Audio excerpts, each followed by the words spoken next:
Bonjour à tous et bienvenue.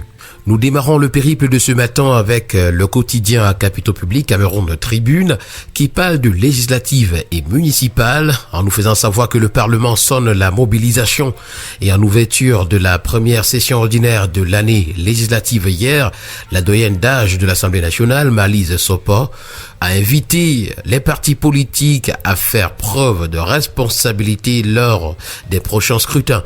Pour sa part, le doyen d'âge du Sénat, René Zengele, a demandé aux jeunes et aux femmes de briller par leur participation à ces consultations électorales pour occuper plus de place et jouer un plus grand rôle dans la gestion des affaires publiques.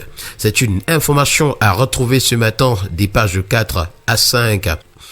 Restons toujours dans ce calendrier électoral post-présidentiel avec le Messager qui parle d'honorable incertitude à sa grande une, conscient que le Cameroun est au bord d'une nouvelle crispation politique dans un contexte déjà fragile et où la stabilité socio-économique apparaît d'autant plus essentielle que le processus de décentralisation en panne.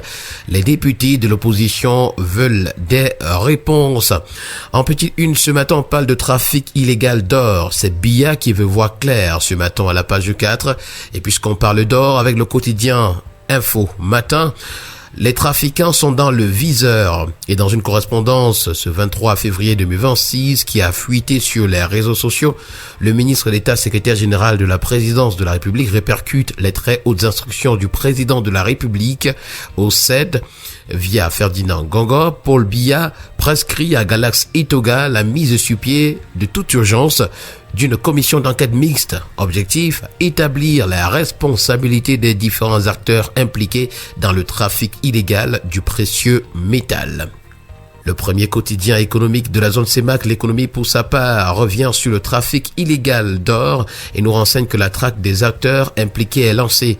Et suite aux écarts constatés entre la production et les volumes officiellement exportés, la présidence de la République a décidé d'ouvrir une enquête pour établir les responsabilités. Et ce que le phénomène fait perdre au trésor public nous est également proposé ce matin à la page 3 du journal. La Nouvelle Expression pour sa part ce matin nous renseigne qu'il y a de nouvelles révélations dans l'affaire Martinez-Zogo et ce sont les témoins qui ont déposé à la dernière audience qui apportent d'autres détails explosifs qui lèvent des voiles sur les rôles joués éventuellement par les principaux mis en cause. Nous continuons ce matin avec le quotidien Mutation qui parle de gouvernance en nous présentant la Croix du Sud. Le conseil régional fonctionne par 12e provisoire, constat fait de graves irrégularités financières présumées lors de la mandature précédente.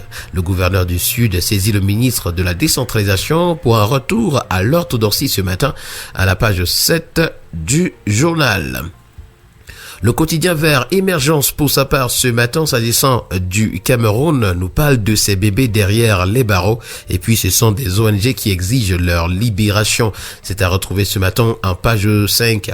Report des législatives municipales, la doyenne d'âge de l'Assemblée nationale annonce une procédure imminente et puis Mpox, c'est déjà 138 cas recensés au Cameroun d'après le journal. Innovation pour sa part donne la parole à Mamat Zibrine qui indique que la centralisation des pouvoirs à Yaoundé est un frein pour le développement de l'extrême nord. Il indique que c'est une région qui a ses particularités, qu'il faut bien tenir en compte, sa culture, ses pratiques. Il ne faut pas penser à l'importation d'un système brutal pour l'imposer aux populations. Ça ne marchera pas, nous le dit ce matin Mamat Zibrine en page 3 du journal Innovation. Le premier news magazine camerounais Défis actuels pour sa part, s'agissant de l'enseignement supérieur, nous présente une somme 255 milliards de francs CFA. C'est la somme pour transformer les universités de Bertois et Bolova et puis Garoua. Ce projet structurant vise à doter ces jeunes institutions universitaires d'infrastructures modernes et à renforcer l'offre nationale d'enseignement supérieur dans une logique de décentralisation et de développement territorial. Le quotidien Econews ce matin parle de l'opération Épervier. Le rouleau compresseur du compte Supé s'active et le contrôle supérieur de l'État passe à l'offensive. Dans un communiqué sans équivoque, l'institution convie d'urgence avant le 17 mars 2026 une dizaine d'anciens responsables administratifs et de prestataires de services à s'expliquer sur leur gestion de la fortune publique. Depuis 2008, c'est plus de 340 fonctionnaires qui ont été épinglés pour un préjudice cumulé dépassant les 145 milliards de francs CFA. L'analyse des mécanismes ainsi que de l'impact redoutable de cette opération nous est présentée ce matin dans les colonnes de Econews. Avec le quotidien L'étudiant, on parle de défi de la jeunesse camerounaise. La voix du Sénat s'élève ce matin. Et puis à l'ouverture de la première session ordinaire de l'année législative tenue hier à Yaoundé, le doyen d'âge du Sénat, René Zenguele, a appelé à une mobilisation accrue des institutions pour répondre aux attentes de la jeunesse camerounaise. Si l'institution s'engage à veiller avec vigilance à ce que les engagements pris par le gouvernement se traduisent par des actions concrètes et des solutions adaptées aux difficultés des jeunes sur le terrain. Les principaux concernés attendent davantage d'actions et moins de discours. Avec Forum Libre, ce matin, l'hebdomadaire, on parle de l'accès au foncier. Et bien ici lance le concept One Woman, One Line Title. Au-delà du symbole, le membre du gouvernement a pris des engagements fermes pour sécuriser les transactions foncières au profit des veuves et intégrer pleinement la dimension genre dans la réforme domaniale actuelle. Voilà donc, mesdames et messieurs, qui a permis de mettre un terme ce matin à cette autre sortie de la revue de la presse camerounaise.